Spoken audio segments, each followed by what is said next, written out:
మళ్ళీ పథకాలు ఎలా ఉన్నాయో అని హలో అని ఫోన్ చేసి అడుగుతారంట. పథకాలు ఉంటే కదా నువ్వు హలో అని చెప్తే అవతలోడు హలో అని చెప్పి మళ్ళీ చెప్పేదానికి. పథకాలు లేవు, ఫోన్ చేసి నువ్వు హలో చెప్తున్నావు. అది పరిస్థితి. ఇంత దారుణమైన పరిస్థితుల్లో ఒకవైపున ఉంటే మరోవైపున చూస్తే విచ్చలవిడిగా కరప్షన్.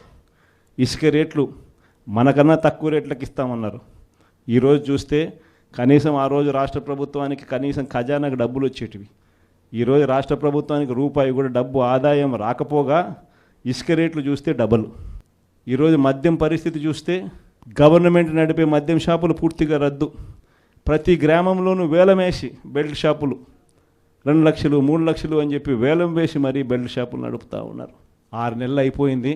ఇక మనం కూడా ప్రజల తరపున నిలబడాల్సిన సమయం వచ్చింది అని చెప్పి గట్టిగా కూడా మళ్ళీ చెయ్యి కలిపి పనిచేయాలి అని చెప్పి చెప్పడానికి మళ్ళీ మిమ్మల్ని అందరినీ కూడా ఇక్కడికి రమ్మని చెప్పడం జరిగింది.